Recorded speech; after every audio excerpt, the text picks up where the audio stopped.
Good morning, students. Today we are going to see the silent features of business communication and the purposes of business communication. Before this, we have seen importance, okay? Then we have seen the main concept of business communication, and at the same time we have gone through the different topics which are covered in our syllabus. Now here we will see first the silent features of business communication and purpose of business communication. Now, first of all, I will just give you the importance of business communication. Rather, the concept of, I will revise the concept of business communication. Communications is a lifeblood of the business. It means communication is one of the important function which is necessary for the smooth and continuous working of the organization. Now, when we say lifeblood, that communication plays a very significant role in the growth and diversification of the business. It has got a lot of importance in the business, and that is why business communication. If the communication is strong, if the process of communication is perfect, then obviously and definitely that business is going to be a successful, or it will definitely run in profit.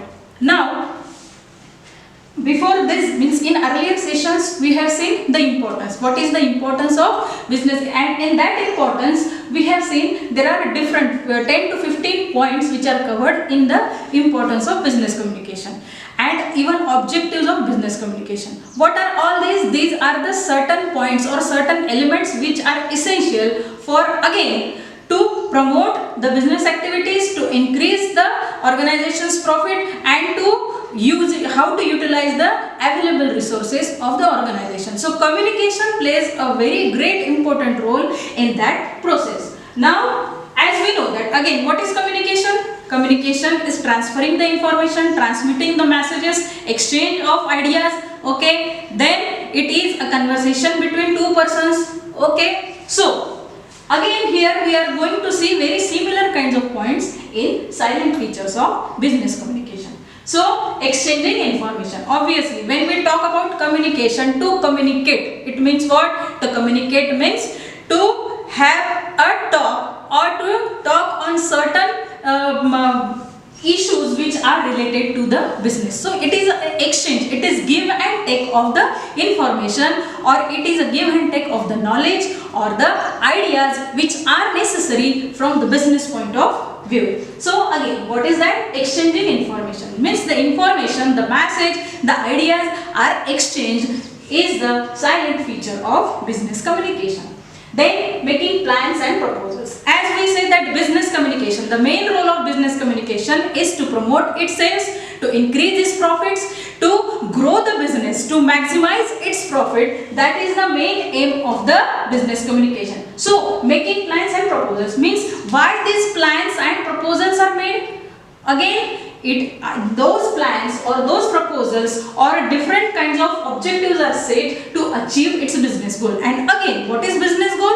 To earn the maximum profit and to run the business uninterruptedly and smoothly. So making plans and proposals to promote the sales, to increase the sales, to grab the more customers and consumers. Certain plans and proposals are made to increase its profitability, to increase its sales, and ultimately to gain the more and more output for the organization. Now, executing decisions. Managers, as we have seen in the management, managers are playing a vital role. So executing decisions, as we have seen in the objectives or in the importance, that making planning is very essential. At each and every stage of the business, planning is required. Even for the day-to-day activities, planning is done or planning is essential. Okay, so executive and decisions can be taken then only when the planning is perfect or planning is according to the time and need of the business. So what is the silent feature of business communication? Executing decisions. Whatever the decisions are taken, those must be executed accordingly. It means, for example, we have taken the manager have taken a decision to buy a certain machinery. Okay, to buy a machinery is what a decision has been taken, but now that decision must be executed, these decisions are executed as per the departmental heads, and these departmental heads must execute these decisions which are taken by the manager. So executing decisions is one of the feature of business communication. Now sending and fulfilling orders. Now when see the process of business, how it takes place. Okay, once you have made the consumer customer base, it means now the being a supplier, being a company at the end of manufacturer. Now manufacturer will send those goods, they will supply those goods to the end party, that is to the consumer. So in that case, sending and fulfilling orders means whatever the orders are received by the customers, by the people or by the authorized dealers, that must be sent or that must be executed, that must be fulfilled by the team, by the marketing team, means whomsoever the person is responsible to send that order, to fulfill that order.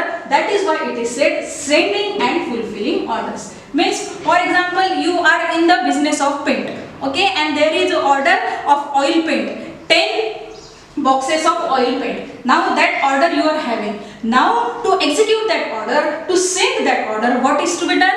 The person to whom that order is received, that must be, means that 10 boxes must be reached to that person, to that dealer, to that customer.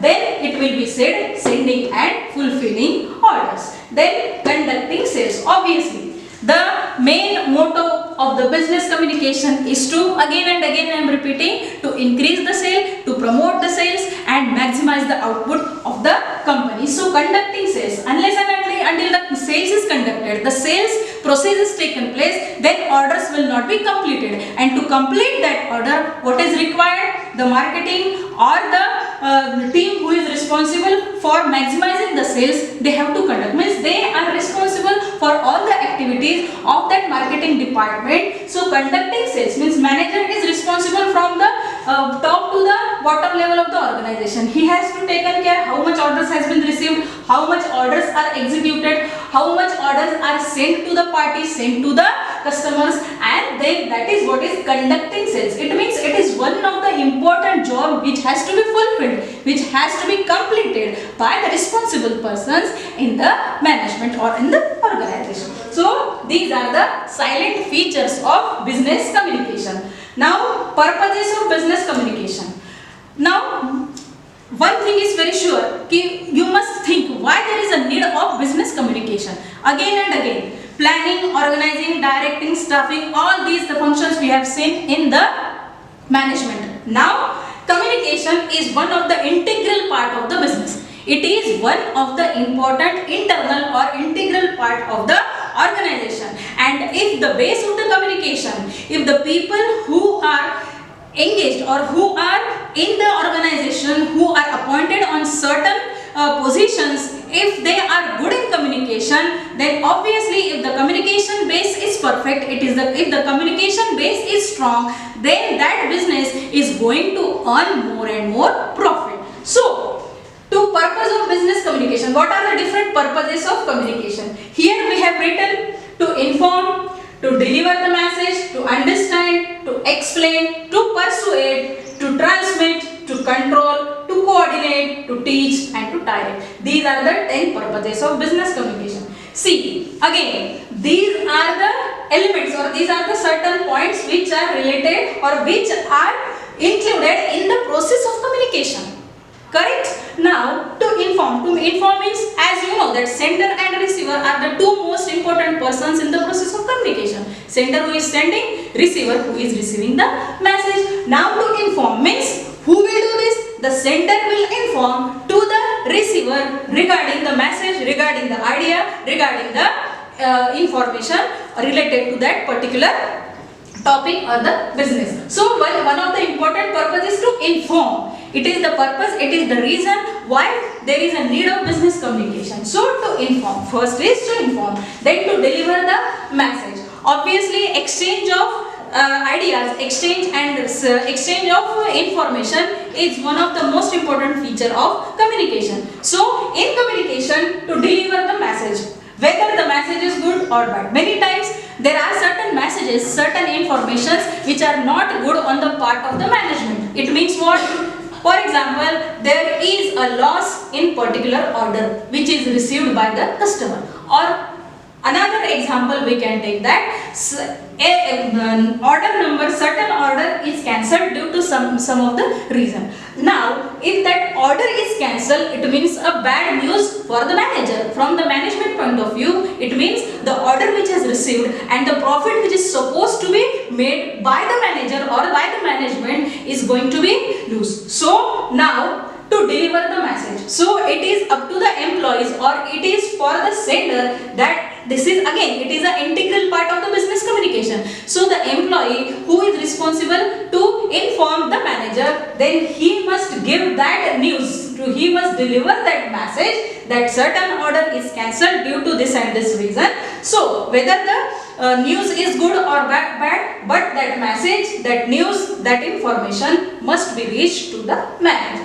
Then to understand, obviously mutual understanding, trust, belief, these are the part of the communication. So understand means the sender and the receiver. There should not be any communication gap so that misunderstanding might be created. So to understand, then to explain, obviously, when you are in the process of written communication, it means what? You are explaining a specific message, a topic which is ready for the communication. Now to explain means the message should be short and simple. The message should grasp the complete meaning of that particular topic. So it should not be too lengthy, it should not be too short. It should explain it. So the main purpose, see, we are talking about the purposes of business communication. So whatever is supposed to be explained, that must be short and simple, that must be up to the message, that must be related to the topic or related to the idea or information of the message. Now to persuade. Persuade means to convince. Okay, again and again, this word is very much, many of the times it is repeated. To persuade, it means to convince the person. And again, in sales and marketing, or when you are selling your product, so this quality is very much needed for the sales or marketing persons who are selling the products. Okay, so transmit means to convey, to transfer, to inform. So the transmit means when the sender and receiver who are in the process of communication, transmission of the message is one of the important part of the communication. To control means when the message has been sent, but before sending the message, it should be verified, it should be checked twice. Whatever the message is written, whatever the message is ready for the communication, is it having a control over the message? Is it like that some of the points are missed, or some of the point is explained in more detail and some point is in short? So that control must be there. That is the purpose of business communication, to coordinate. Of course, coordination, cooperation, these are the integral part. The group or the persons, the employees who are working together, they must work coordinatingly, they must cooperate each other. To teach, okay, then to direct, to give the direction, it is for the manager. It is up to the high level person, top level person to give the direction. Some certain instructions are given, how the information should be sent, how the ideas should be exchanged, and that is why it is said to direct. So these are the points which are covered in purposes of business communication, and these are the silent features of business communication. So in this today's lecture, we have seen silent features and purposes of business communication.